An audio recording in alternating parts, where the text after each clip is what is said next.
un par de temas y vamos ahora sí a entrar en materia y vamos a hablar acerca de la excusa y la recusación. Importante decirles que no todos los ejemplos están en las diapositivas porque son ejemplos también vivenciales, son ejemplos del ejercicio jurisdiccional. Sin embargo, si ustedes van escuchando y también tienen la posibilidad de poder volver a ver las grabaciones, van a poder pues un poco ampliar aquellas cosillas que tal vez no escucharon o no tuvieron el tiempo de prestar suficiente atención, ¿ya? Vamos ahora con un ejemplo práctico de lo que es, déjenme ver si me quedé aquí, sí, creo que me quedé aquí. Bueno, esta diapositiva, ¿quién me puede colaborar? Déjame ver, María ya está, esto ya está. Y no sé, alguien me podría colaborar allí para poder revisar esta diapositiva. Richard, adelante, mi querido Richard. Buenas noches, doctora. Buenas noches, compañero. Buenas noches. Excusa y recusación. En el proceso judicial, los jueces deben actuar con imparcialidad y objetividad.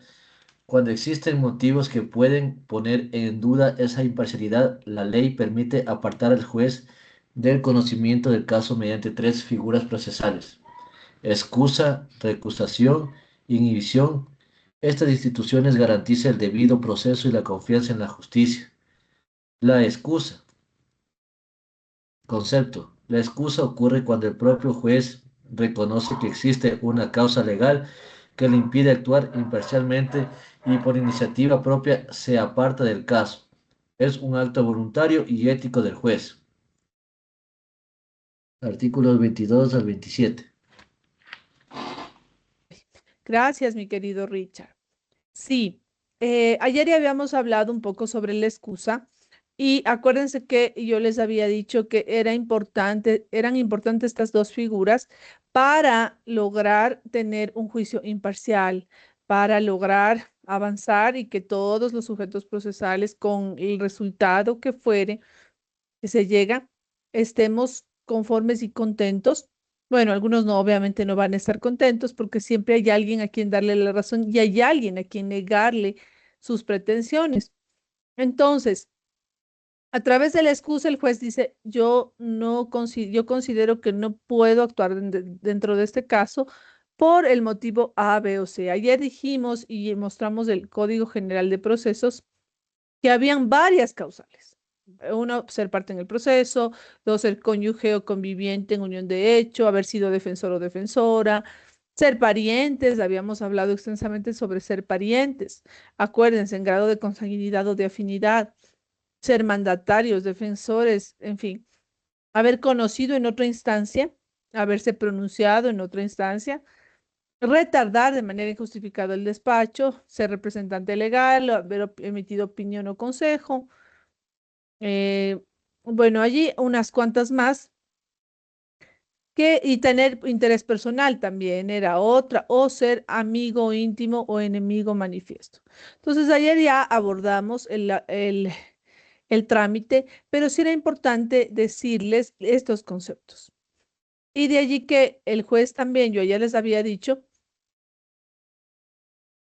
que él puede apartarse del caso por iniciativa propia, se aparta del caso, pero eso también, como yo les mencioné ayer, también puede ser por solicitud de las partes. Yo les había dicho en unos casos que yo he tenido, me han dicho, doctora, excúsese, he analizado que era lo más racional, revisar las actuaciones, revisar qué es lo que sucede, y lo mejor en algunos casos sí fue excusarme y dejar que otro juez conozca la causa. Sin embargo, se armaron algunos conflictos allí, conflictos de competencia, subieron a la Corte Provincial y la Corte Provincial determinó en unos casos que sea el otro juez, en otros casos que sea yo misma, en fin, eso ya es una decisión pues de arriba. Siempre tratando de que de la idoneidad de todo ello sea garantizado, ¿no? De que sea un juez natural, de que no exista temas allí de cuestiones ocultas o cuestiones que pudieran afectar el normal desenvolvimiento del proceso. Y les había dicho que también se puede pedir a petición de parte. También es un acto voluntario y ético. Yo digo que yo no puedo conocer y es lo mejor, ¿no? Porque probablemente si se conoce va a llegarse a resolver a favor de la parte que es familiar, amiga, enemiga, en contra de la parte enemiga. Entonces es una situación en la que hay que excusarse. La recusación ya viene más de parte de otras personas, es decir, de los sujetos procesales. En la recusación yo le digo al juez, señor juez, yo sé que usted está en esta situación, yo sé que usted tiene interés en esta causa, sé que fue abogado, sé que es enemigo de tal persona o sé que es amigo de tal persona, entonces yo le recuso. Lo demando por la recusación y solicito que usted sea parte del proceso y que ello lo resuelva otra persona, que no sea uno mismo. Y me parece que está bien, ¿no? Que siempre haya un tercero quien pueda resolver. Bueno, respecto a la recusación vienen a ser las mismas causales, o sea, en ambos casos pueden concurrir causales para excusa, para recusación. En el caso de la excusa, el juez que dirá, bueno, yo me excuso en virtud de que yo soy esposo de la ofendida, por ejemplo. Perdón, de la persona demandada o de la persona actora. Me excuso por ello. En la recusación, la demanda que presenta la parte actora va a contener la identificación de cuál es el numeral que corresponde con el, la causal por la cual yo le recuso al juez. Es decir, yo le estoy recusando, señor juez, por la causal del artículo, y ahí nos regresamos al Código Orgánico y decimos, por ejemplo, del artículo 22, la causal número 2 o la causal número 5 o la causal 7, cualquiera de ellas, en la que yo me encuentre, yo le puedo recusar al juez. En la excusa, el juzgador dirá bajo juramento que sí, que él es enemigo manifiesto o amigo íntimo, que debe apartarse de la causa. Ya, y la tercera figura que me gustaría que aprendan a diferenciar es la inhibición. La inhibición también tiene sus tintes allí, nos va a servir mucho para conocer las diferencias. Muchos se confunden entre excusa e inhibición, incluso con recusación, pero la inhibición tiene otros tintes y vamos a ir viendo qué es lo que aparece respecto de la inhibición. Por favor, allí alguna persona que me colabore con esta lectura.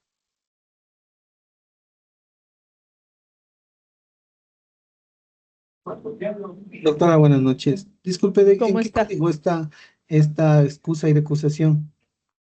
En el COGEP, ese es de la materia nuestra, COGEP Procesal 1. No, Y no, estamos ya. ahorita en el artículo 22. Listo, doctora. Gracias. Bueno, por favor, Omar Sócrates, ayúdanos con la lectura de esta diapositiva, Buenas noches, compañeros. Doctora, claro, con gusto. por favor. 1.5. Excusa y recusación. Ejemplo práctico. Un juez debe resolver una demanda civil entre su primo y una empresa local, con el parentesco hasta el cuarto grado de consanguinidad. Es causal de impedimento. El juez se excusa y remite el expediente al superior para que designe otro juez. La recusación.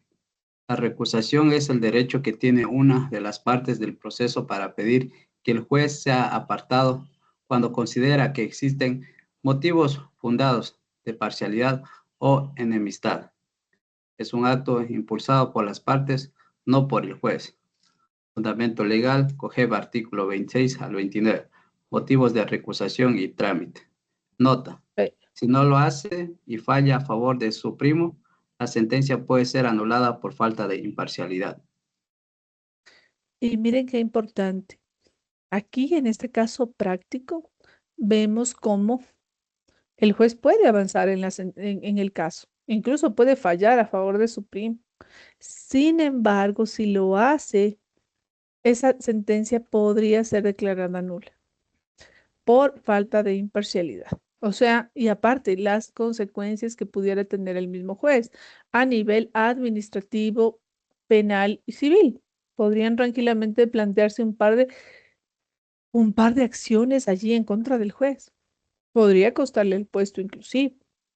Entonces, no es tan sencillo que digo, no, yo resuelvo nomás como puedo. No, es necesario que seamos muy cautos y seamos muy conscientes de cuáles son nuestros derechos, cuál es el derecho de ese juez, hasta dónde él puede llegar, porque ninguno de nosotros, como servidores públicos, los que lo son, pues tampoco tenemos facultades ilimitadas. Todos tenemos delimitación en nuestras actuaciones. Y es necesario actuar adecuadamente, honestamente, hacerlo. Entonces, ya bueno, de la recusación, como les dije ayer, ya vimos el procedimiento. Habíamos visto ayer el procedimiento, que era básicamente en una audiencia. Acuérdense que al juez, bueno, yo esto les cuento, al juez se lo cita, primero presentamos nuestra demanda, tiene que reunir los requisitos del artículo 142. Después de que reúne los artículos del 142, se dispone la citación, miren que es una demanda totalmente civil, se dispone la citación, él es citado, en cuanto él es citado, allí se suspende su competencia dentro de la causa, es decir, él no puede mover un dedo más dentro de la causa. Está suspendido para actuar.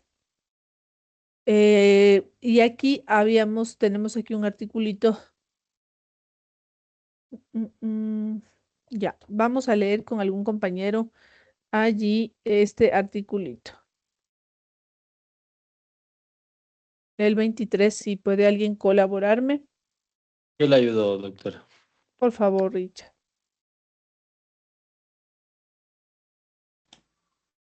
Eh, bueno, creo que el sol dijo el otro compañero que iba a ayudar, pero bueno, gracias por cederme la palabra. Bueno, artículo 23, procedencia. La o el juzgador deberá presentar su excusa ante la autoridad competente cuando se encuentre incurso en alguna de las causas señaladas en el artículo anterior. A falta de excusa podrá presentarse demanda de recusación que obligue a la o el juzgador a apartarse del conocimiento de la causa. No estoy aquí, no es necesario. Ya. Vamos a ver esta parte de aquí, mi querido Richard. Este 23 y 24, por favor. Artículo 23. Procedencia. La o el juzgador deberá presentar su excusa en el término de 2 días ante la autoridad competente cuando se encuentre incurso en alguna de las causas señaladas en el artículo anterior. A falta de la excusa podrá presentarse la demanda de recusación que obligue a la o el juzgador a aportarse del conocimiento de la causa. Artículo 24. Inadmisión de recusación. No se admitirá demanda de recusación contra la o el juzgador que conoce de esta. Tampoco se admitirá más de dos recusaciones respecto de una misma causa principal, salvo cuando se hubiere sustituido previamente al juez y haya lugar a una nueva causal de recusación, que no se trate de retardo injustificado. El artículo 25 Perfecto. también. No, hasta ahí está bien. Aquí, ¿qué decirles, chicos? Digamos que ya la situación está dada, ustedes presentaron su demanda, la demanda ya la está tramitando el juez y ustedes descubren que él así ha incurrido en alguna de estas cosas. O sea, él está dentro de causales de excusa o recusación. Él ha sido amigo íntimo del demandado. Y entonces ustedes dicen, bueno, voy a pedirle al juez que se excuse. Le dicen, señor juez, en virtud de que he conocido que usted es un amigo íntimo del demandado XY, le solicito se excuse. Muy bien, él dice, perfecto. A ver, Luchito, te escucho, Luchito. ¿Cómo está, doctora? Buenas noches. Disculpe, Buenas noches. ahorita que usted estaba mencionando el numeral 11 de este artículo. Me imagino que cuando usted presenta esta recusación, debe poner alguna prueba, algo que sea fidedigno para que pueda hacer esta recusación. Sí, claro que sí. Ahorita yo ya voy a explicar eso. Sí, acuérdate que yo hace un momento dije que la demanda de recusación que podríamos interponer debe contener los mismos requisitos de que el contenido de cualquier demanda conforme nos indica el 142, que también lo vamos a analizar en estas clases. Es así que allí se indica en uno de los numerales que es necesario ya presentar o anunciar cuáles serán los medios de prueba.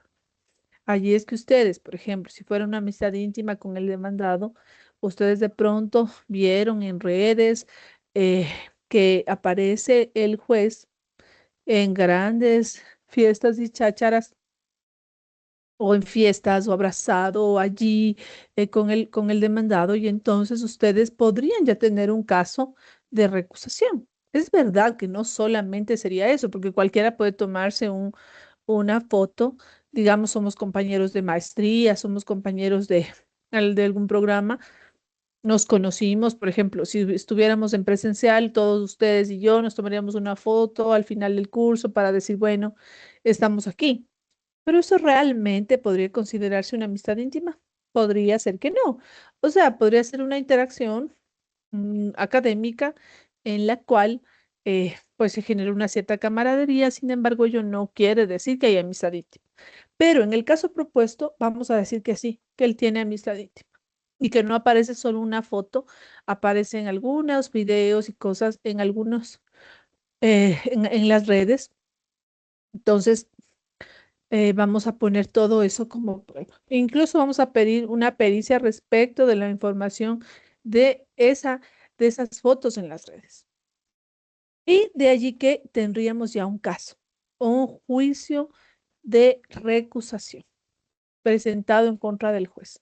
Le pedimos que se excuse, no lo hizo, dijo que no era amigo íntimo, le planteamos el juicio, es en su contra el juicio y pues va a empezar a sustanciarse. Edison, ¿tienes alguna pregunta? Te escucho, por favor. Eddie, no te escuchamos. ¿Me escucha? Sí, ahí te escucho, Doctora, Eddie. buenas noches. Adelante. En el caso de Buenas que noches. la sentencia esté bien resuelta y quieran poner ¿cómo es? Esta queja o la demanda contra el juez, ¿qué pasaría ahí? Pero está bien resuelta. Es que no te entiendo. Acuérdate que aún no está resuelta. En el ejemplo propuesto, la causa no está resuelta, porque nosotros recién nos dimos cuenta, que la causa no ha avanzado mayormente, pero de haber avanzado, acuérdate que acá en las diapositivas yo había mencionado que si el juez tiene su primo, el juez debe resolver una demanda civil entre su primo y una empresa local. Y él decidió resolverlo, pero si ya estuviera sentenciado, como es del ejemplo tuyo, puede ser anulada por falta de imparcialidad y puedes solicitarlo. O sea, la parte procesal afectada puede solicitarlo. Y sin perjuicio de presentar una queja también, por supuesto que sí. Porque acuérdense que los funcionarios públicos y especialmente los jueces respondemos en la parte administrativa, que viene a ser lo disciplinario. La parte civil también podría concurrir, no sé, unos daños y perjuicios que pudo haberse causado. Y bueno, la parte penal habría que analizarlo, porque realmente en la parte penal hay que analizar lo que tipo penal podría ser y es un poco más complejo la parte penal. Bueno, eso para contestarte tu inquietud. En el caso propuesto que yo les digo, nos dimos cuenta antes de la sentencia. O sea, nos dimos cuenta durante la consecución, tal vez al momento después de la citación. Y entonces allí nosotros ya le planteamos la demanda, lo citan, yo vuelvo y repito, es normal, es con citación, es un juicio civil. Y después de eso, ¿qué tiene que hacer el juez? El juez debe presentar su contestación a la demanda. Él también es un sujeto procesal allí. Contestará la recusación, como dice en el 25, ya les voy a decir. Pero antes de avanzar a la contestación de la recusación, también la excusa debe ser presentada pronto. Miren lo que dice aquí en el 23 y el compañero ya leyó. Dijo que el acusador deberá presentar su excusa en el término de 2 días. Es decir, que yo no puedo tener los juicios ahí esperando días, semanas, meses. Eso no puede pasar porque existen tiempos.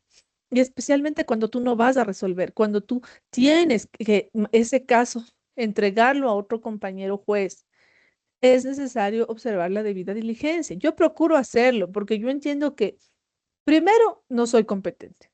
Segundo, existe ya la molestia de la parte procesal y tal vez si ellos no me lo advirtieron, existe mi propia ética.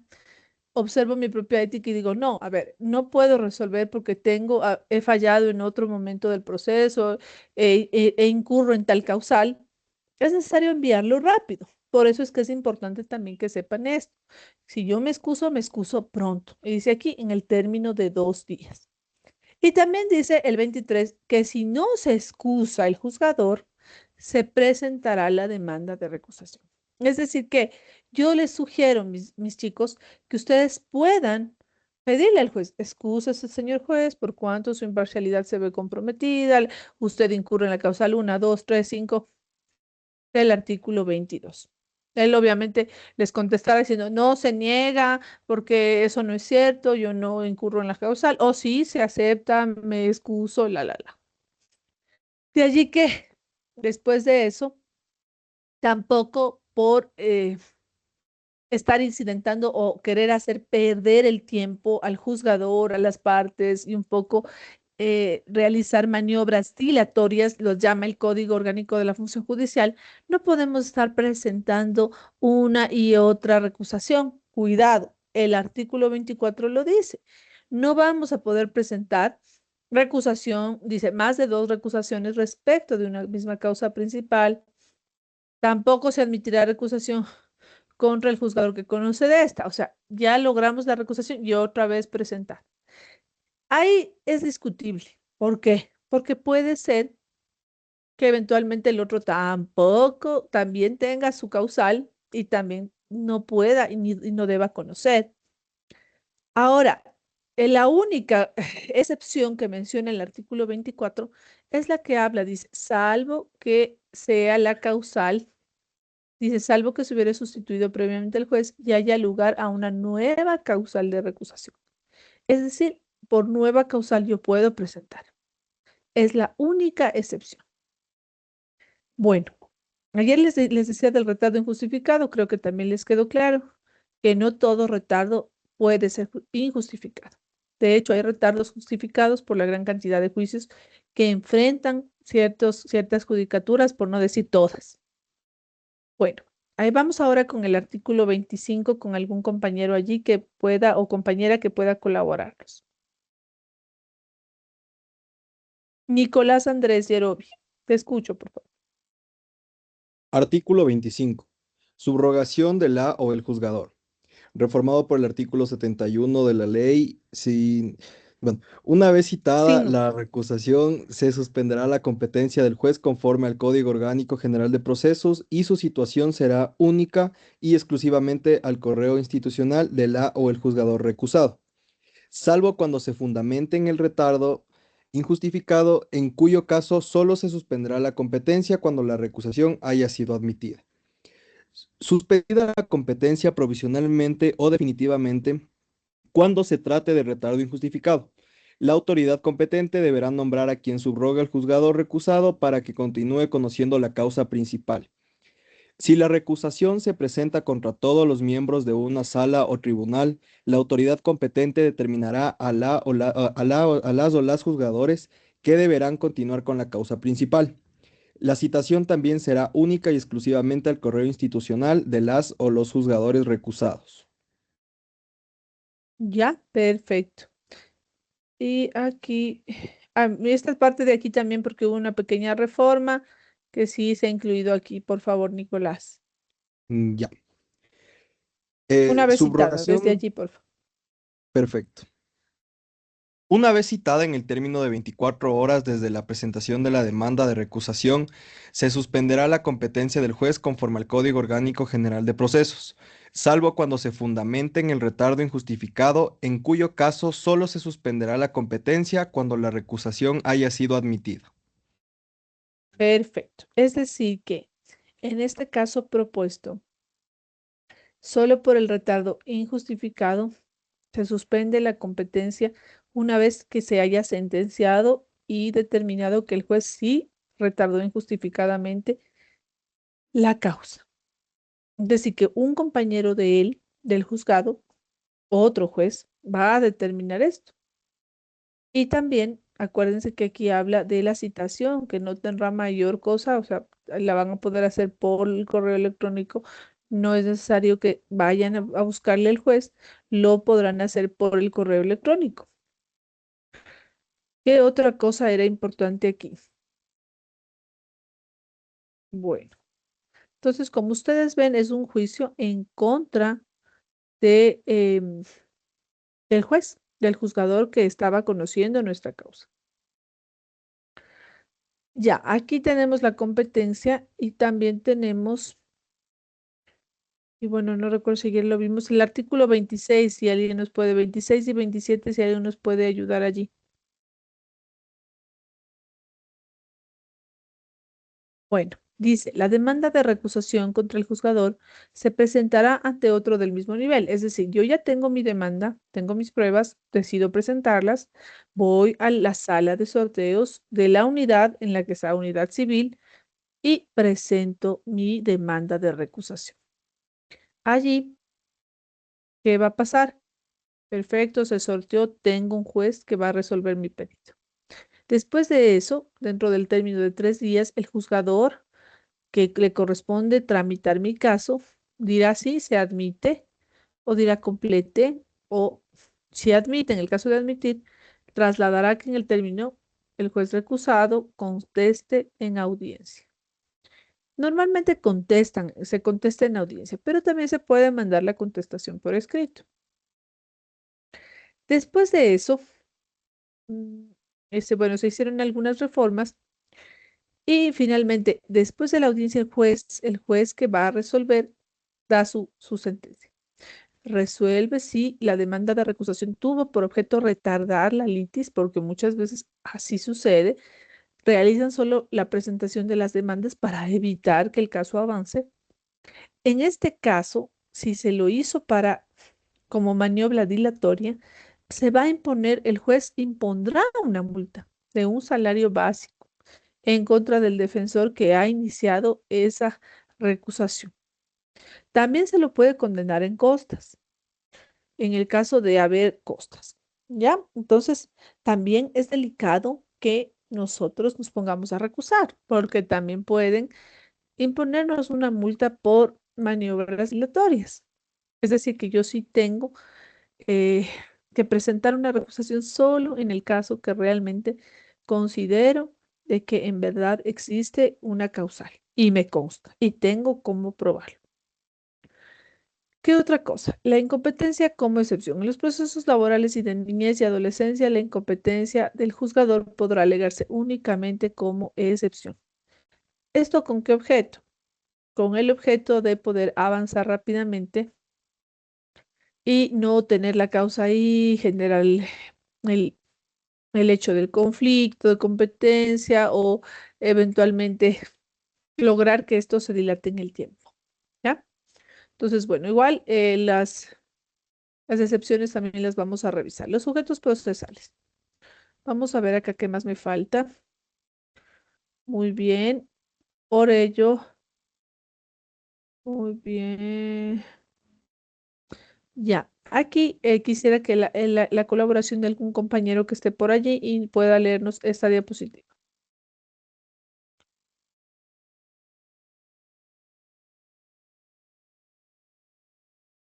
Sócrates, te escucho, por favor que nos colabores. Activa tu micrófono, por favor. Doctora, excusa y recusación. Sí, sí, sí, un ejemplo práctico allí para terminar con excusa y entrar a inhibición. 1.5. Excusa y recusación. Ejemplo práctico. En un juicio laboral, el abogado del trabajador descubre que el juez fue abogado de la empresa demandada hace un año.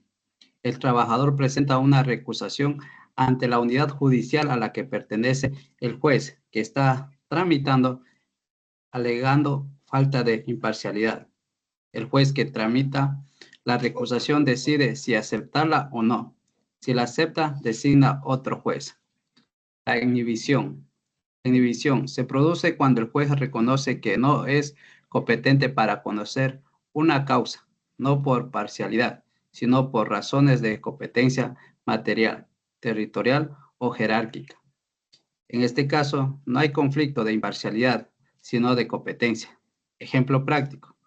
Un juez de lo civil recibe una demanda constitucional, reconoce que no tiene competencia para conocer ese asunto y se inhibe remitiendo el expediente al juez competente. Nota, si no lo hace, se producirá nulidad por violación del principio de juez natural.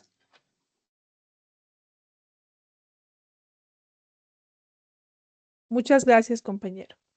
Bueno, entonces, ¿qué estamos viendo? Ya vimos la excusa, vimos la recusación y ahora se plantea la inhibición. ¿Por qué se plantea la inhibición? Porque en la inhibición existen razones de materialidad, de materia, existen razones por territorialidad o jerárquicas que impiden al juez conocer esa causa.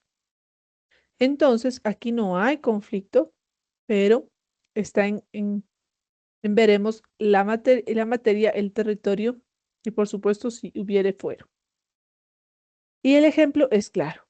Entonces, si un juez de lo civil recibe un tema que no es civil, por supuesto se inhibe sin dar trámite alguno, él revisa, dice, no, esto no me pertenece, yo no soy competente en razón de la materia, yo remito. Por ejemplo, también si fuera, por ejemplo, de adolescentes infractores, le llega un juez penal algo de adolescentes infractores, tampoco es competente para resolver, solicitar y tramitar ese juicio. Se inhibe por materia y lo manda. Por el territorio pasa lo mismo. Y también si hubiere fuero, sucedería exactamente igual. Ya, para que un poco allí ustedes tengan una idea. Aquí, Nicolás, ¿tienes una pregunta? Sí, doctora. Quería consultarle eh, cómo es el proceder en el caso de las unidades multicompetentes con respecto a la inhibición. Bueno, acuérdate que ayer ya lo habíamos dicho, pero no hay problema, yo lo repito, cada unidad judicial de donde fuere tiene una resolución de creación.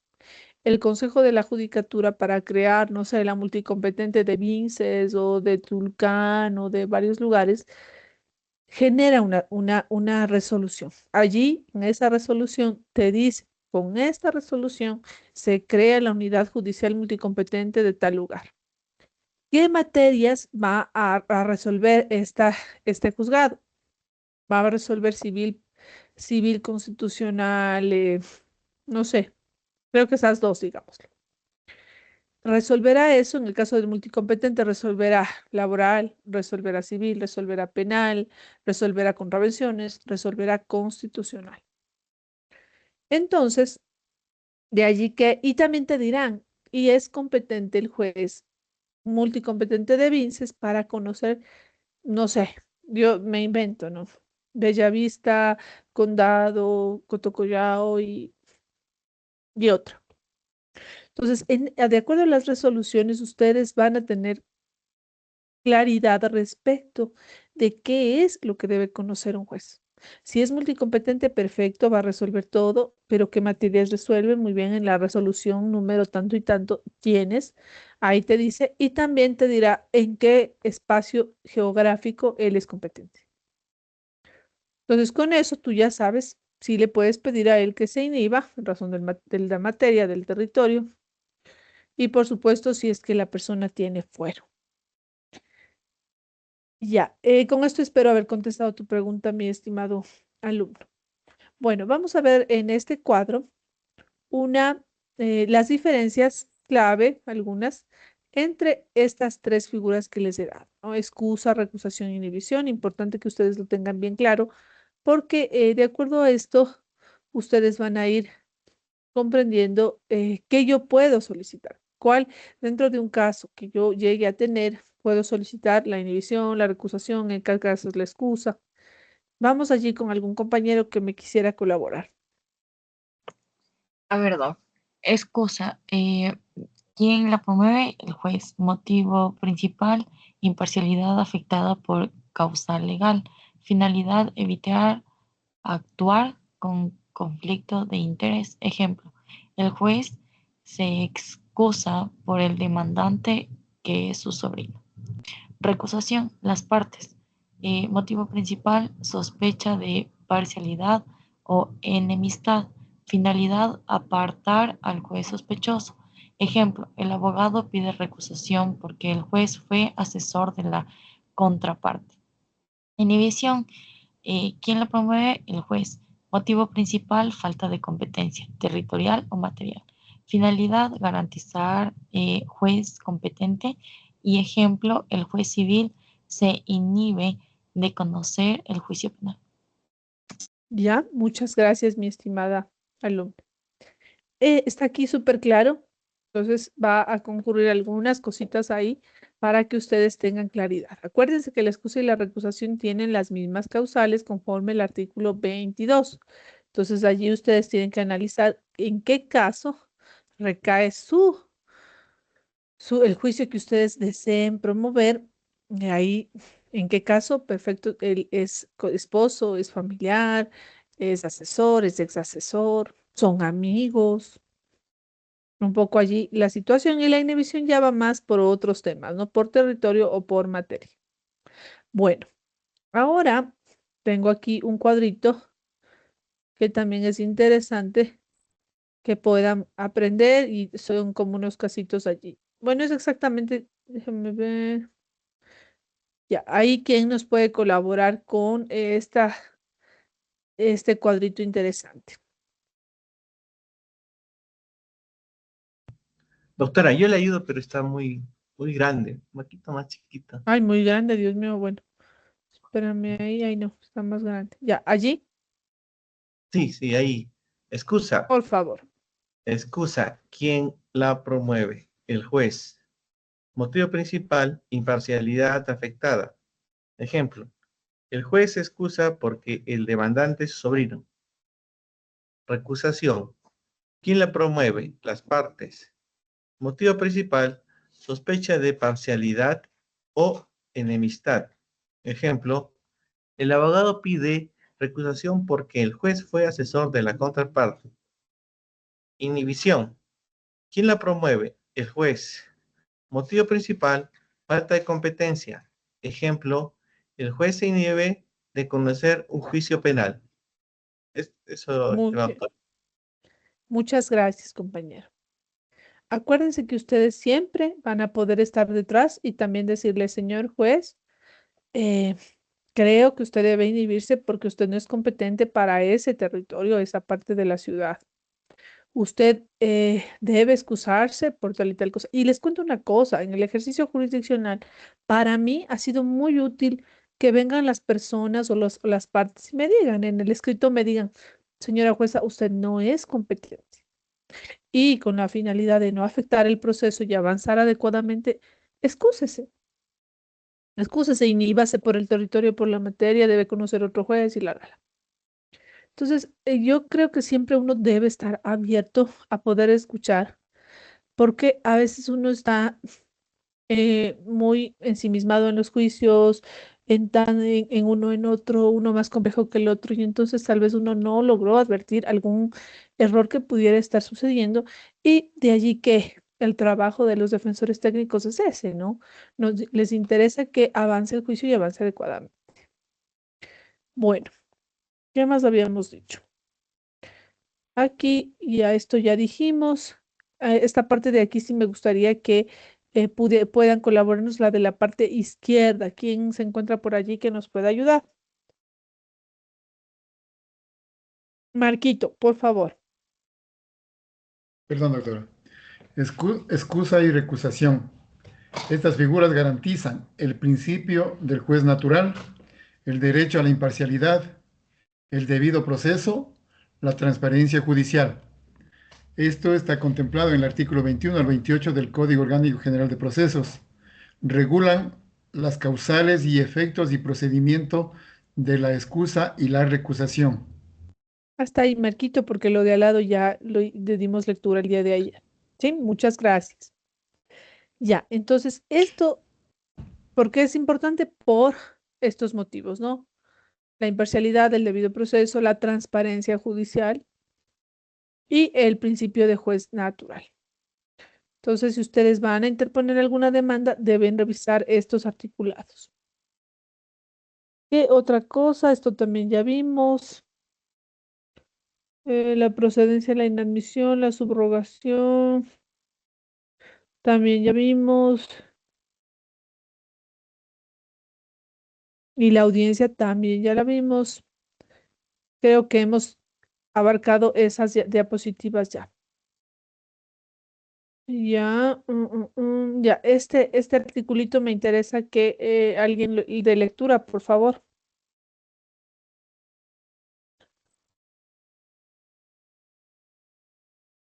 Omar, por favor, que nos ayudes.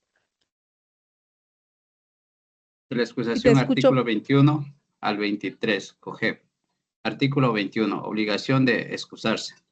El juez o jueza debe excusarse de oficio cuando tenga alguna de las causales de impedimento o recusación establecidos en la ley. Por ejemplo, tener interés directo o indirecto en el litigio, ser pariente hasta cuarto grado de consanguinidad o segundo de afinidad con alguna de las partes, haber emitido opinión previa o actuada en el mismo proceso, tener amistad íntima o enemistad manifiesta con una de las partes, etc. Perfecto, gracias, Omar. Muy bien. Esto ya habíamos dicho. Bueno, sí me gustaría decirlo como para que se les fije el conocimiento de sus mentecitas. Tal vez algún compañero allí. Yo, doctora. Marquito, adelante, por favor. Trámite de la excusa. El juez presenta para el escrito su excusa, envía a un nuevo sorteo. ¿Podría ampliar un poquito? Disculpe, doctora. Sí, claro que sí. Tenga la gentileza. Espérame que ahí, sí, Ya. ahí creo que está mejor. Sí, el otro juez analiza si recibe el proceso o si no lo devuelve. Puede crearse un conflicto de competencia. El superior resolverá de plano sin sustanciación adicional, aceptándola o negándola. Si se acepta el proceso pasa al juez que debe reemplazarlo y conforme a la ley. Artículo 25. Oportunidad. La recusación debe plantearse antes de la audiencia preliminar en procedimiento ordinario, antes de la audiencia única en procedimiento sumario. Si la causal aparece después, se puede presentar dentro de 3 días desde que se conoce el hecho. Artículo 23. Sanción por no excusarse. Si el juez no se excusa teniendo una causal, comete falta disciplinaria. Esto puede generar nulidad procesal y responsabilidad administrativa o penal según el caso. B. De la recusación. Artículo 24 al artículo 28. Artículo 24. Causales de recusación. Son las mismas que las de la excusa e incluyen parentesco, amistad o enemistad, haber intervenido como abogado o perito, haber manifestado opinión previa, tener interés personal o económico, ser acreedor o deudor de una parte, etc. Eso, doctora. Perfecto. Gracias, Marquito. Bueno, entonces aquí un poco más claras las cosas, como para ya ir haciendo, ir fijando en nuestras mentes el conocimiento, ¿no? Ya, muy bien. Esta parte de aquí también, ¿quién puede colaborarnos? Sí, doctora, le iba a hacer una consulta y también le puedo colaborar. En Ah, cuanto a ya. lo que es, en cuanto a lo que es la recusación, por ejemplo, cuando alguna vez los jueces adelantan algún tipo de opinión o se entiende que han adelantado opinión, digamos, ah, es causal de una recusación. O sea, por ejemplo, dice, me parece que así son las cosas, o yo creo, si es que se prestan de esa manera, puede ser una causal de recusación. Sí, podría llegar a ser, pero en realidad déjame ver aquí las causales. Sí, mira, podría ser por la del numeral 7, haber manifestado opinión o consejo sobre el proceso que llega a su conocimiento. Por eso es que los jueces no podemos estar opinando. Acuérdense, recientemente hubo un caso y me gusta mucho traer casos a colación para que ustedes también logren comprender. El caso de la jueza que sustanció la audiencia de formulación de cargos en contra de, ay Dios mío, creo que fue del magnicidio, de la muerte del señor Villavicencio. Ella allí había dicho muchas cosas. Y ojo, yo no soy quien para estarla juzgando, solo traigo a colación porque es un ejemplo práctico de que es mejor no decir. O sea, hay cosas que uno tiene que eh, guardarse para sus adentros. Y entonces, como juez, tú no puedes, es que la víctima es que, o sea, no puedes ponerte a cuestionar todo, tienes que ser muy objetivo y tienes que aplicar la ley, el código. No puedes ponerte, no, es que fiscalía no sirve para nada, no, es que por acá las víctimas hablan mucho, no, es que no puedes. Les digo por qué esto, ¿por qué? Porque yo, bueno, justamente había habido una persona que había estado en la audiencia. Yo, sinceramente, cuando escuché en las noticias dije, están exagerando. No creo que la doctora, ojo, no la conozco, no sé quién es, no creo que la doctora haya dicho todo eso.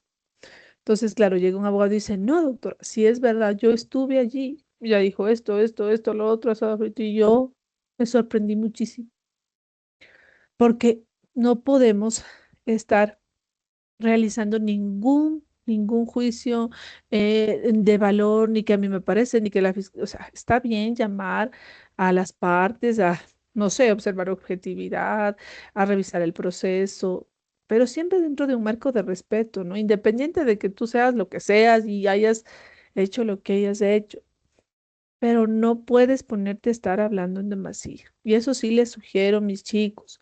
O sea, ustedes, Dios permita que lleguen a puestos muy importantes, sepan manejarse, sepan ser sabios, prudentes, entendidos para poder decir las cosas, o sea, decirlas de la mejor manera, em, consultar de la mejor manera. Todos merecemos respeto. Seamos simpáticos, no seamos simpáticos, seamos lo que seamos, altos, bajos, gordos, grandes, lo que sea. Merecemos respeto. Y es así que, lamentablemente, esa situación la traje a colación para que ustedes se fijen. Pero en el caso propuesto que tú dices, sí podrías tú decir que ha manifestado opinión. Inclusive, mira, me atrevería a decir, y qué pena, podría inclusive seguirse un juicio por prevaricato a ese juez. Un juez no puede estar diciendo, es que a mí me parece, no. Lo único que se puede hacer es recomendar, bueno, dentro de este caso podrían conciliar, les otorgo, no sé, 10 minutos, 15 minutos, 5 minutos para que analicen la conciliación, si es que es de los casos posibles para llegar a conciliación. De allí a más, no, es que tienen que hacerlo porque yo nunca termino los juicios, yo quiero que concilien, no se puede. No se puede obligar a nadie. Acuérdense que la conciliación, y también vamos a verla aquí, se rige por un principio de voluntariedad de las partes. Es decir, que yo quiero y la otra contraparte también quiere. Y estamos de acuerdo en ciertas cosas. Bueno, allí unas pequeñas recomendaciones para todos aquellos que dentro de sus planes o sus aspiraciones está esto de el ejercicio jurisdiccional o un puesto público. ¿Ya? ¿Alguien levantó la mano o me equivoco en decir eso? Sí, ¿en qué le ayuda, doctora? ¿En qué? Ayúdame con la lectura de esta diapositiva, por favor. Ya, excusa y recusación, forma y trámite. La recusación se presenta por escrito, con fundamento y pruebas. Se corre traslado al juez recusado para que manifieste en 3 días si acepta o niega la causal. Si acepta, se aparta del caso y entra el juez subrogante o suplente. Si niega, el superior jerárquico resolverá de plano o con las pruebas aportadas en un plazo máximo de 3 días. Ejemplo práctico. En un proceso civil, el juez que debe resolver la demanda es hermano del abogado del demandado. Deberá excusarse, artículo 21 del COGEP, por tener un parentesco de segundo grado de consanguinidad. Si no lo hace, la parte actora puede recusarlo, artículo 24. El superior jerárquico resolverá si procede o no, designando un nuevo juez si la causal es válida. Excusa y recusación, artículo 27, efectos. Mientras se decide la recusación, el juez suspende la tramitación del proceso, salvo actos urgentes. Si la recusación es aceptada, se designa otro juez conforme el sorteo o subrogación. Si es rechazada, el juez recusado continúa conociendo la causa. Artículo 28. Sanciones por recusación maliciosa. Si la recusación es presentada sin fundamento o con ánimo dilatorio, el recusante puede ser multado hasta con un salario básico unificado y eventualmente procesado por abuso de derecho o mala fe procesal. Doctor, ahí le quería hacer una consulta también. Por ejemplo, si adelanta opinión un juez y en ese caso puede prevaricar, se puede pedir como prueba la grabación, ¿no? O el audio, o tal vez de la audiencia en la cual se ha suscitado ese particular. Sí, sí, sí, por supuesto que sí. Y de hecho te digo, han habido varios jueces que han caído en eso. O sea, en el hecho de que hablan, o sea, hablan cosas que no deben hablar y lamentablemente han sido procesados por eso. Realmente supe de una persona que trabajó en una unidad, no supe en qué terminó, realmente no lo supe, pero es necesario que sí observemos ciertos códigos, o sea, ciertas maneras, ciertas formas que no es bueno traspasar. De allí que tú tienes también el ámbito disciplinario. Claro que obviamente el ámbito penal va a ser mucho más fuerte, ¿no? Y también puedes recusarlo, habría hasta el motivo, si lo demuestras, por supuesto, van a darte la razón. Eso, mi querido alumno. Bueno, Marquito, ¿tienes una pregunta? Sí, doctora. En relación a los artículos que acabamos de leer, estos están contemplados en el Código Orgánico de la Función Judicial, ¿no es cierto? Sí, claro que sí. Acuérdate que primero lo de la recusación es lo que estamos viendo, lo de la excusa Ujú. también, Pero y las en el sanciones, código orgánico. El código orgánico te habla muchísimo de eso. gracias, doctora. Incluso te habla de las atribuciones coercitivas, correctivas del juez, también te habla. Y acuérdense que también el consejo puede, y el mismo juez puede sancionarnos imponiéndonos una multa, si es posible. Entonces la idea tampoco es ganarnos multas gratuitas. O sea, la idea es avanzar en nuestros trabajos y poder coordinar de manera adecuada los casitos, ¿no? Bueno, con alguna persona allí para que nos colabore con esta diapositiva.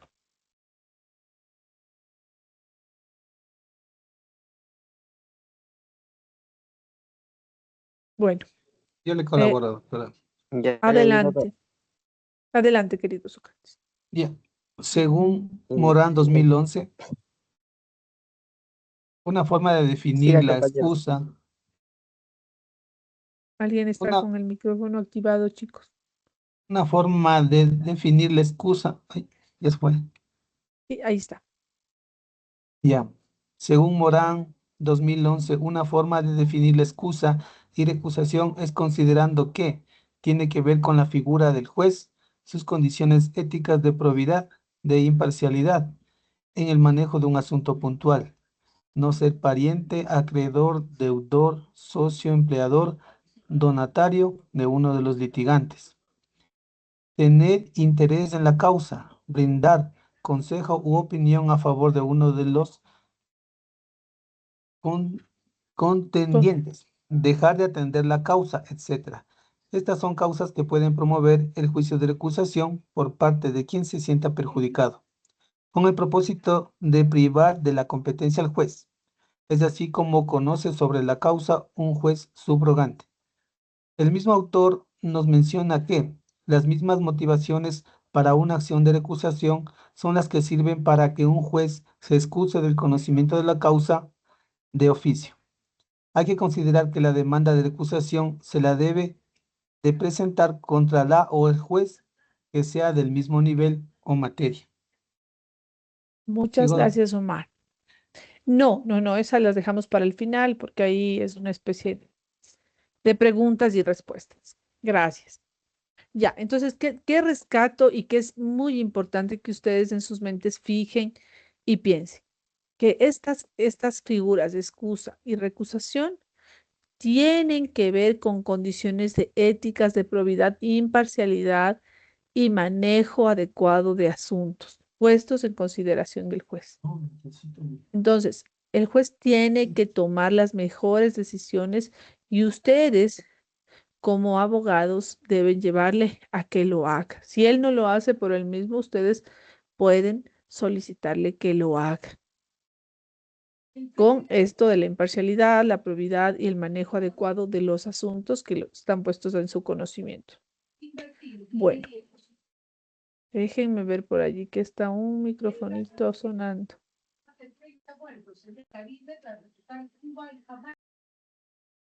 Muy bien. Allí silencié a alguien. Sin embargo, si desean preguntar alguna cosa, no hay ningún problema, mis queridos chicos. Bueno, vamos a empezar entonces. A ver, veamos qué hora es. Ya, a ver, es hora del break y vamos a ir al break de 8 a 8:20, 8:25 como mucho.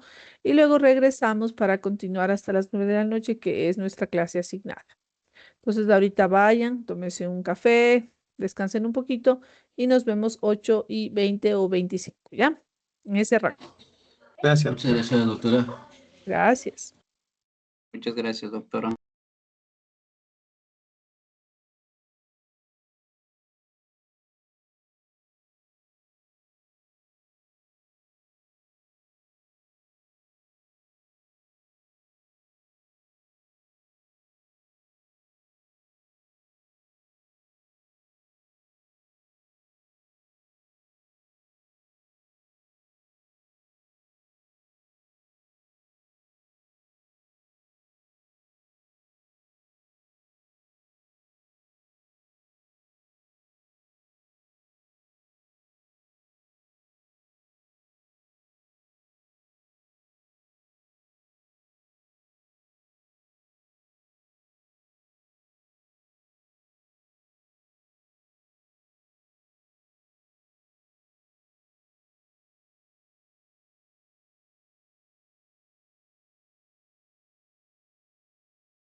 Bueno, mis queridos chicos, em, bueno, vamos a continuar.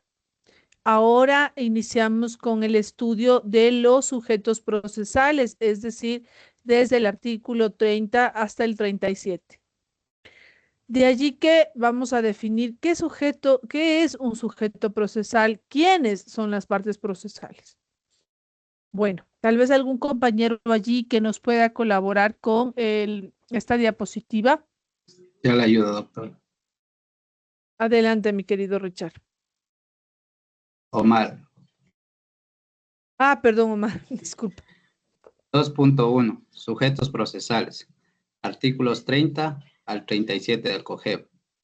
Son partes procesales, aquellas personas naturales o jurídicas que intervienen dentro de un proceso como actor o como demandado, como indica el artículo 30 del Código Orgánico General de Procesos, y a su vez el artículo 31, señalando la capacidad procesal, se denomina capacidad procesal a la potestad que tienen los sujetos procesales para comparecer dentro de un proceso, es decir, justificar que tiene legitimación activa para accionar un proceso. Existen varias definiciones sobre las partes procesales, por lo que quien propone la demanda, parte actora, y aquel contra quien se la propone, parte demandada. Conforman las partes del proceso. Las partes pueden ser personas naturales, personas jurídicas, comunidades, pueblos y nacionalidades o colectivos, y la naturaleza. En consecuencia de lo antes expuesto, es necesario entablar un estudio directo de las normas procesal en lo que refiere a los artículos pertinentes que nos conlleva al entendimiento claro de las partes procesales. Artículo 30 del COGEB 2019 expresa las partes, el sujeto procesal que propone la demanda y aquel contra quien se la intenta. Sujetos procesales, partes en el proceso. La primera se denomina actora y la segunda demandada. Las partes pueden ser personas naturales, personas jurídicas, comunidades, pueblos, nacionalidades o colectivos y la naturaleza. Las partes en un proceso lo constituyen fundamentalmente los interesados en la causa, actor y demandado, personas naturales y jurídicas, por pretensiones que tienen que ver con la recuperación, amparo o defensa de algún derecho particular, derecho privado. Entendemos que las partes están llamadas a promover, a requerir la prestación del servicio de la justicia, el uno ejerciendo su derecho de acción a través de su petición o demanda, el otro en la réplica u oposición a través de sus excepciones. Morán 2011. Hasta aquí, Muchas gracias. Muchas gracias, Omar. Y entonces, entendemos que confluyen como sujetos procesales varias personas. Podemos ser naturales, pueden ser personas jurídicas, pueden ser comunidades, pueblos, nacionalidades, colectividades y la naturaleza. Y acuérdense que siempre va a estar la parte actora, la parte demandada.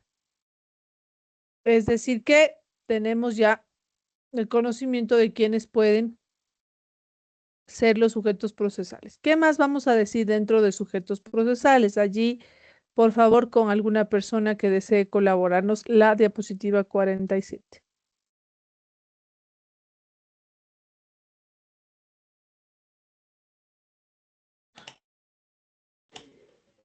Yo, doctora. Adelante, por favor. Ya, de sujetos procesales. Para Leo Rosenberg, partes en el proceso civil son aquellas personas que solicitan y contra las que solicitan en nombre propio la tutela jurídica estatal, en particular la sentencia y ejecución forzosa, a partir de lo establecido en la Constitución de la República del Ecuador y su reconocimiento como sujetos de derecho, se considera como partes procesales a las comunidades, pueblos, nacionalidades o colectivos y la naturaleza, sin importar la nacionalidad, condición o sexo de la parte, ya sea de forma individual o colectiva. Las partes deben ser plenamente identificadas en la demanda, siendo la única forma en que sujetan las cargas procesales que correspondan, esto dependiendo de la capacidad procesal. El cuadro Capacidad, también, por favor. ya, capacidad procesal. Menores de edad e incapacidades. Son los niños, niñas y adolescentes y quienes estén bajo tutela o curaduría. Comparecerán por medio de su representante legal. Personas jurídicas deben ser representadas en el proceso por su representante legal o judicial. Representación del causante. Los herederos, una vez aceptada la herencia, caso contrario será contra el curador de la herencia y asente. Representación del insolvente. Será representado por la o el síndico en todo lo que concierne a sus bienes. Perfecto. Perfecto. Entonces, aquí estamos ya definiendo quiénes son sujetos procesales y la capacidad o incapacidad procesal que tienen cada uno de ellos. Aquí hablamos, miren, de menores de edad, incapaces, los niños, niñas, adolescentes, quienes pueden comparecer por medio de su representante legal. Las personas jurídicas comparecen con sus representantes legales también. En representación del causante vienen sus herederos, una vez aceptada la herencia. También en representación del insolvente, el síndico. Y también es importante decir que en la demanda vamos a identificar plenamente a quién estamos demandando. O sea, esta persona quién es, dónde debe ser citada. Miren, hubo una ocasión en que, claro, y realmente es muy particular lo que pasó. Se ponía una demanda en contra de Juan Pérez, de quien no conozco más datos, porque apenas interactuamos un par de veces y desconozco también el lugar donde él vive. Y entonces el abogado, claro, obviamente se le mandó a completar, por supuesto, no completó, indicó, o en la parte de completar, indica, no, es que desconozco. Y solicito se investigue. Entonces yo realmente decía, bueno, ¿qué? ¿O realmente no sabe? ¿O qué es lo que sucede? ¿O en realidad el abogado no le ha prestado la asesoría adecuada? En un proceso civil, no, el juez no tiene, primero, iniciativa de búsqueda del domicilio, no tenemos. Vamos a ver casos particulares para la citación más adelante que sí, que ustedes le van a poder decir, señor juez, auxílieme, ayúdeme, yo necesito conocer dónde, si esta persona está en el país, si esta persona tiene alguna dirección registrada, pero eso es una cosa. Y lo otro de investigar el domicilio a través del juez es otra. Y tanto más que ni siquiera conocía los nombres correctos, únicamente decía, se llama Juan Pérez. No sabía si realmente era Juan Pérez. Entonces, fue muy preocupante. Obviamente la demanda fue archivada y todo eso por no haber completado adecuadamente, porque el 142 del COGEP menciona cuáles son los requisitos de una demanda. Yo no me puedo aparecer allí diciendo, no, deben investigar. Porque cada uno debe cumplir un rol, queridos chicos. Si estamos del lado de lo jurisdiccional, tenemos un rol y tenemos claramente el, las atribuciones, las facultades que debemos de ejercer. Si estoy ejerciendo de abogado del demandado, ¿cuáles son mis derechos? Si soy abogado del actor, ¿cuáles son mis derechos y obligaciones también? No es solamente presentar la demanda como sea o la contestación como sea, no, es realizar una defensa técnica. Entonces, eso un caso particular. Bueno, vamos ahora a continuar y aquí tenemos un poco cuáles serían las atribuciones del juez y las atribuciones de las partes. Vamos allí con algún compañero.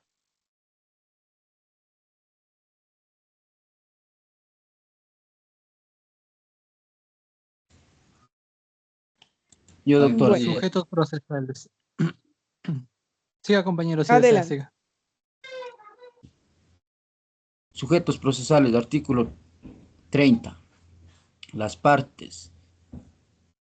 El sujeto procesal propone que la demanda de aquel contra quien se la intenta son partes en el proceso. La primera se denomina actor y la segunda demandada. Las partes pueden ser persona natural persona jurídica, comunidades y pueblos nacionales o colectivos, la naturaleza. El otro lado también, compañero. Artículo 31. Juez, jueza o juez.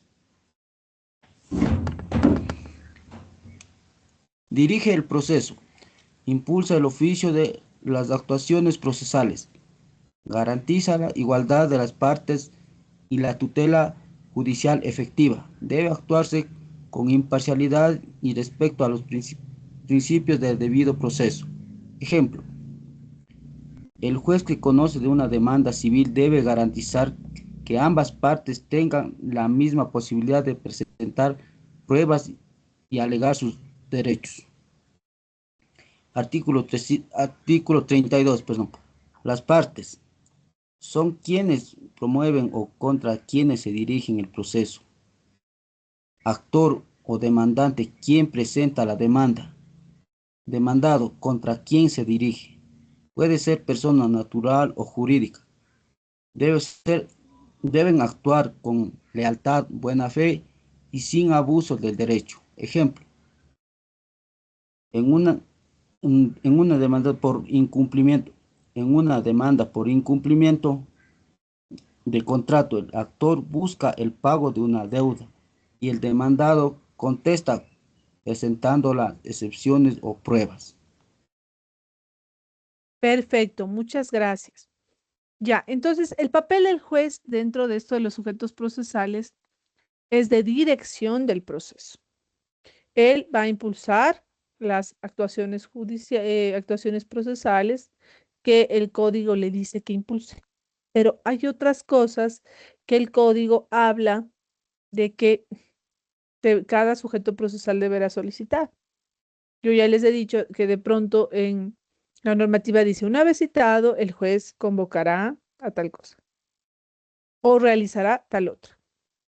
Y también dice, una vez realizado tal situación, las partes deberán realizar tal situación.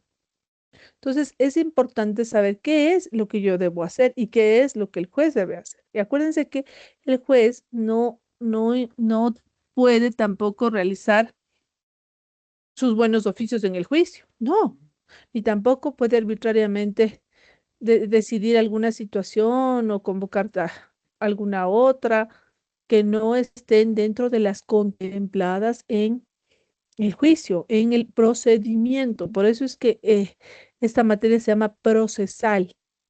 Ya conocimos lo sustantivo, conocimos cómo era la situación, qué es lo que sucede en los procedimientos, el monitorio, el ordinario, la. Y ahora necesitamos poner en práctica todo eso. ¿Qué más pasa? Que el juez debe observar las garantías del debido proceso, actuar con imparcialidad, tratar de que haya igualdad entre las partes, de no dar favoritismos a ninguno de ellos, de no reunirse con las partes si no están todos completos. Y normalmente en ese espacio es la audiencia, ¿no? Y de hacer efectivo la tutela judicial. Entonces, por ejemplo, en este ejemplo que se da aquí, que se presenta la demanda civil, las partes tienen la posibilidad de presentar pruebas conforme necesiten, quieran y consideren. Pero ojo que la prueba también debe reunir ciertos requisitos. Entonces, igual más adelante veremos cómo es la prueba. La prueba no es que ahí yo anuncio cualquier cosa. No. La prueba debe ser la confirmación de lo que yo estoy diciendo. Yo le dije al juez que sucedieron 10 hechos, 10 cosas, y que esas 10 cosas tienen su respaldo pericial, documental y testimonial. Es decir, que yo sí tengo la razón y que él debe dármela y que debe hacer que yo gane el juicio, pero no por capricho mío, sino porque yo lo he demostrado con la prueba que yo presento.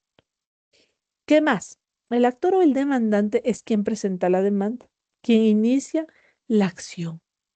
El demandado, por supuesto, va a ser la persona contra quien se dirige esa acción. Y claro, ya hemos visto qué personas pueden ser. Acuérdense que como abogados, y ustedes están prontos a graduarse, y me alegro por ello, deben actuar con lealtad, con buena fe y sin abusar del derecho.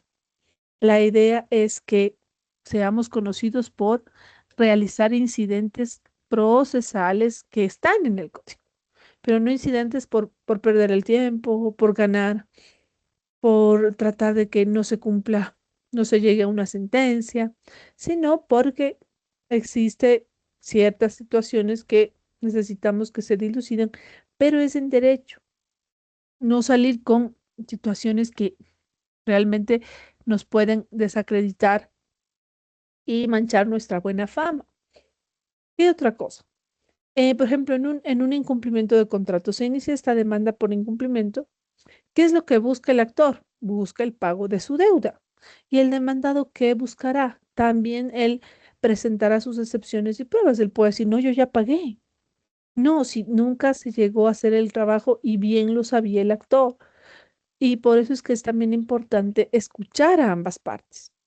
A veces cuando uno escucha solo a una persona, uno se da cuenta de que, wow, cómo te han atropellado, violentado.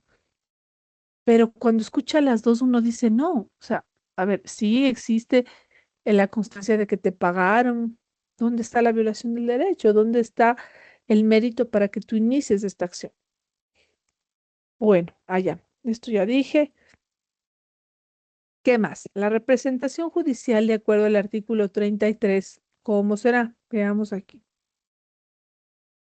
Esto de la capacidad procesal ya les dije. Muy bien, representación de las personas jurídicas también les dije. A breves rasgos, bueno, si tenemos tiempo, vamos a leer estas anteriores, pero ahorita vamos a leer el 36, porque me interesa que ustedes conozcan cuál es el escenario cuando tenemos una comparecencia mediante un defensor. Allí, por favor, con algún compañero o compañera.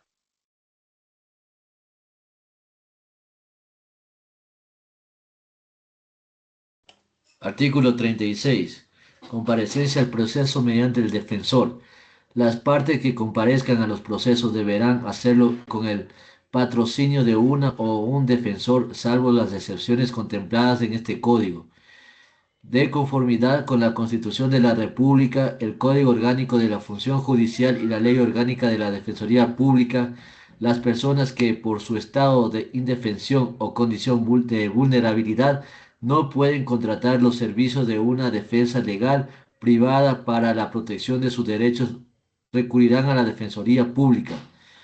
Los jueces de todas las materias no penales observarán las disposiciones y los parámetros establecidos para los servicios de patrocinio jurídico gratuito de la Defensoría Pública contemplados en la Ley Orgánica de la Defensoría Pública y en la normativa que para el efecto emita el Defensor Público General, siempre que él o los defensores concurran a una diligencia sin autorización de la parte o la que dice representar, deberán ratificar su intervención en el término que la o el juzgador señale de acuerdo con la circunstancia de cada caso. Si incumple la ratificación, sus actuaciones carecerán de validez. Esta disposición no será aplicable a la comparecencia a audiencia preliminar o única en los procedimientos de una sola audiencia a la cual deberá concurrir la o el defensor con la parte. Ya, muchas gracias, compañero. Importante decirles este artículo. Acuérdense que cada uno de el actor y el demandado comparecen con su defensor, pero existen casos puntuales como los casos de personas de vulnerabilidad, en estado de vulnerabilidad o en una situación de indefensión. También en el caso de que no puedan contratar una defensa privada, pero aquí hay que ser claros en que la Defensoría Pública no defiende a todos. O sea, no, yo no puedo llegar, vean, no tengo plata, defienda. Y hay materias que tampoco defiende. O sea, materias que no acciona, que no vas a lograr que ellos te patrocinen. Por ejemplo, una persona tiene un trabajo y gana más de 2 salarios, no te van a patrocinar. De ahí que yo necesito contar con la Defensoría Pública y debo acreditar que no poseo los recursos. Hubo una ocasión en que había una persona que demandaba, decía, no, yo no tengo los recursos. Y claro, vayan ustedes y vean porque el reglamento pericial es claro y te indica qué personas podrías tú solicitarle al consejo para que pague esa pericia. Y allí decía, personas que pertenezcan a los quintiles de pobreza debidamente acreditados, creo que era por el MIES, sí, creo que era por el MIES, y que era básicamente eso. Ese certificado, ese documento, no lo tenía. Y pretendía realizar creo que pretendía realizar una pericia de un celular, un iPhone por poco, el iPhone, el último, el Pro, bueno. La situación es que se le pidió que justifique su situación con la documentación pertinente porque todo es justificable. No lo logró hacer.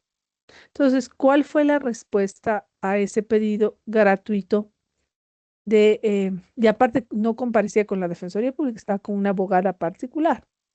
O sea, a todas luces no había allí indefensión, no había vulnerabilidad, no había tampoco situación económica apremiante debidamente comprobada. Obviamente fue negado. Entonces, la Defensoría Pública no va a realizar el patrocinio de todo lo que quisiéramos, tanto más si tenemos ingresos. Eso sí, dejarles bien sentados. Y también decirles que el reglamento pericial menciona cuándo el Consejo puede patrocinar esa pericia. Y que es básicamente también comprobable. Ante el juez se justifica todo eso. El juez con esa documentación manda un oficio al Consejo y dice, señores, dentro de la causa tal, necesitamos que el Consejo asuma este valor de la pericia de la señora XX. ¿Ya? Entonces, de allí que la misma ley orgánica de la Defensoría Pública habla de las causas o las materias o las personas a las que no va a representar. A breves rasgos, las personas que le digo, las que ganan más de 2 salarios, las que no pertenecen a los quintiles de pobreza, bueno, y un poco más de allí de personas. ¿Alguien alzó la mano o, o fue Sí, solamente mi sí, impresión? una Cuéntame, por pregunta, favor. estimada doctora. Sí, una consulta. En el caso, digamos, de la parte autora que quiera, digamos, coger la Defensoría Pública y el demandado demandada, pues también quiere hacer, o sea, quiere también poner en la Defensoría Pública, ¿sí se puede las dos partes o si ya pone el uno ya no puede la otra? O sea, realmente, o sea, sí podrían. El problema de la Defensoría Pública, vuelvo y te repito, no va a patrocinar. O sea, te va a pedir documentos para justificar si tú perteneces a una situación, como decía ahí, de vulnerabilidad o de indefensión o una situación económica extrema, que para ello necesitas documentación. Como No por ejemplo, puede, o sea, no. Entonces dígame. tú vas al MIES y tú dices, bueno, yo pertenezco quisiera que me den un certificado de cuál es mi situación económica y ahí entiendo que te solicitan una serie de documentos. De allí que también te revisarán en el SRI, te revisarán en una serie de lugares para verificar si es cierto. Obviamente ese certificado, si tú no estás en una condición económica extrema, no te lo van a dar. De allí que la Defensoría te dice, vaya nomás, de acuerdo a la ley orgánica, el artículo 33 me parece que es, no recuerdo bien, ahí te dice exactamente a quiénes no va a patrocinar. Entonces, sería realmente una pérdida de tiempo el querer buscar que un defensor público te patrocine. Al menos en la parte civil es muy raro y claro, solamente será en ciertos casos. En niñez lo hacen, por supuesto que sí, por el interés superior del niño, lo hacen para garantizar los derechos, que les paguen los alimentos, que se arreglen ciertos temas, en fin, un poco allí En este para, caso, digamos, el ejemplo, perdón que le corte, el ejemplo de niñez, digamos que el padre solicita la Defensoría Pública, pero igual la mamá también puede solicitar o ya si el uno ya solicitó, el otro ya, la otra persona ya no puede solicitar, eso quería saber. Mi querido alumno, te cuento que te escucho entrecortado. No sé si puedes volver a repetir tu pregunta, por favor. Ya, en este caso quería saber, estimada doctora, en el caso del ejemplo de niñez, em, quería saber si es que, digamos, el padre solicita la Defensoría Pública. La mamá también puede solicitar que le patrocine la Defensoría Igual Pública o te no sigo puede. escuchando. Es que te escuché. Vuelve a repetirme una vez más o escríbeme en el chat, una de dos. Con esa creo que ya lo logró. Iván Gamero eres tú, ¿verdad? No, no. ¿Aló? Richard, es mi compañero Richard. Creo que Richard quiere decir que si una parte en el tema de niñez ya toma la Defensoría Pública, la otra parte también la puede tomar. Esa es su pregunta. Y yo también tenía otra. ¿Sí? ¿Sí me escuchó, doctora? Les cuento que no les logro escuchar, o sea, les escucho entrecortado, mis queridos chicos. Ahí, Marquito, ahí, repíteme de nuevo, ahí parece que te escucho. ya, la consulta de mi compañero era si una parte en el tema de niñez ya toma la Defensoría Pública, ¿la otra parte también lo puede hacer? Ah, sí, en el caso de niñez sí te van a patrocinar. Claro, acreditando la situación del niño, ¿no?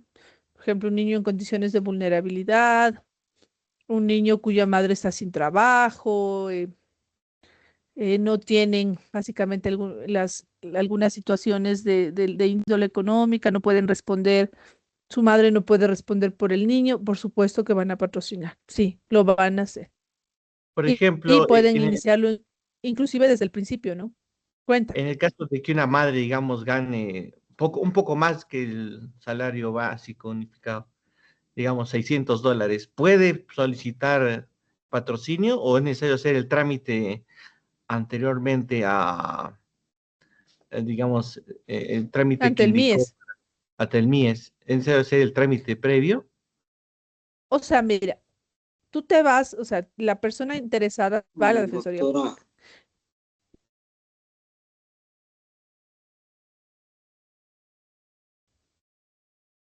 buenas Sí, noches, mi estimada doctora. Cuéntame, ¿en qué te puedo servir? Solo déjame No, contestarle a la persona.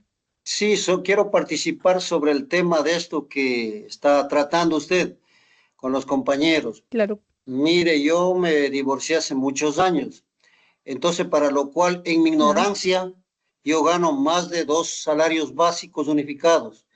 Entonces me fui yo porque cuando empecé con este problema no sabía y me dijeron, cógete un abogado ahí abajo, te ayudan ahí abajo. Yo me fui y justo había un doctor ahí, Bizñay, de apellido Bizñay era, dice, deme su número de cédula. Y ahí me dijo, usted no le podemos patrocinar porque usted gana más de 2 salarios básicos. O sea, de eso lo que me dijeron a mí, creo que por ahí creo que va la pregunta de los compañeros, de pronto no sé. Le devuelvo la palabra a mi estimada doctora. Muchas gracias. muchas gracias. Gracias por tu apoyo. Y claro, lo importante aquí es la persona interesada debe acercarse a la Defensoría Pública. En la Defensoría Pública se le indicará, bueno, a ver, vamos a verificar su estado y vamos a ver si usted ingresa dentro de lo que la ley orgánica permite que podamos patrocinar. Entonces ahí ellos pueden decirte, a ver, tiene usted el certificado tal, tiene esto, tiene lo otro. Entonces ahí se decidirá si ellos avanzan con la defensa o no avanzan con la defensa. Tengo entendido que inquilinato no hacen, civil también, tampoco hacen. Normalmente hacen niñez, adolescencia, para adolescentes también, o sea, por ser grupos vulnerables. También podrían, por ejemplo, tal vez patrocinar una persona de adulto mayor, podría ser. Esos serían dentro de los que podrían estar patrocinando. Marquito, ¿quieres aportarnos con algo? Y después vamos con Alba, por favor. Sí, doctora. En relación a lo que usted manifiesta, sí. Por ejemplo, independientemente de que pueda concurrir con la Defensoría Pública, o sea, para una persona, para que pueda concurrir a la Defensoría Pública, le hacen el análisis, ¿no? Pero sí pueden patrocinar a las dos partes. En el caso de violencia intrafamiliar, en el caso de temas de niñez, adolescencia, adultos mayores, en esos casos, le comento esto porque yo hice prácticas de la Defensoría Pública. Entonces, sí se patrocina, puede ser, la Defensoría Pública puede estar patrocinando tanto al actor como al demandado. En este caso sería, en el caso de violencia sería tanto a la víctima como al victimario o al denunciado. Eso nomás, doctora. Ya, sí, perfecto, perfecto. Y gracias por traer a colación otras áreas del derecho. Por ejemplo, en penal también podrían patrocinar. Por supuesto que sí. Pero hay ciertas materias y ciertas ocasiones en las que aplican esto, creo que es el artículo 33, sí es importante que ustedes conozcan eso. O sea, no es que todos vamos a la defensoría, a todos nos van a patrocinar, no, cuidado. Bueno, Albita, tú tenías una inquietud, por favor. Sí, Doc, pero mi compañero Marco ya me resolvió la inquietud que tenía. Gracias. Ah, ya, perfecto. Bueno, me parece muy bien. Entonces, vamos a continuar allí con estos minutitos que nos quedan. Bueno, el 37, como ustedes ven, va a decir si son dos más los actores por un mismo derecho o dos o más los demandados, siempre que sus derechos o excepciones no sean diversos o contrapuestos, el juzgador dispondrá que constituyan un procurador común y les concederá un término para ello. Si no lo hacen, el juzgador sí puede designarlos y esa persona será la procuradora común dentro del caso. ¿Qué otra cosa? La persona designada no puede excusarse, es decir, no existe la posibilidad que digan, no, no, yo no puedo hacer lo que lo haga otro. Asimismo, ese procurador común requiere ser abogado. El nombramiento de procurador o procuradora común podrá revocarse por acuerdo de las partes, por disposición del juzgador, a petición de parte de alguna de ellas, siempre que haya motivo que lo justifique. La revocatoria no producirá efecto mientras no comparezca el nuevo procurador y la parte podrá quedar liberada de la procuración por revocatoria para continuar con el proceso de forma individual. Esto respecto de el procurador común. Asimismo, ya vamos llegando, ustedes ven, ya leímos, vamos llegando a la intervención de terceros. ¿Qué será esto de la intervención de terceros? El COGEP permite que terceros intervengan en el proceso. ¿Cuándo? Cuando tengan interés directo en el resultado del juicio o cuando esa sentencia que vaya a generarse pueda afectarlos o beneficiarlos. De allí que vamos llegando ya a un campo interesante que se llaman las tercerías coadyuvantes y las tercerías excluyentes, en las cuales las coadyuvantes ayudan a una de las partes en sus pretensiones y las excluyentes reclaman por su lado el derecho propio sobre un bien o un asunto que esté en litigio. Ejemplo aquí, dice, en un juicio de embargo, una persona puede intervenir como tercero excluyente si acredita ser el verdadero propietario del bien embargado. Es decir, va a haber situaciones y situaciones en las cuales terceras personas podrían intervenir en el proceso. Bueno, esta ya la leímos y llegamos por fin a las tercerías. Bueno, mis queridos chicos, siendo ya las 9 de la noche, vamos a dejarlo hasta el día hasta ahí para avanzar mañana de las tercerías y que podamos comprenderlo muchísimo mejor. Y por favor descansen, nos estaríamos viendo el día de mañana.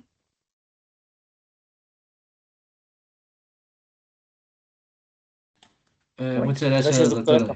Gracias, doctora. Gracias, descansen, por favor. Gracias, doctor. Una buena noche. Muchas gracias, doctora. Una buena noche para todos. Gracias, hasta luego.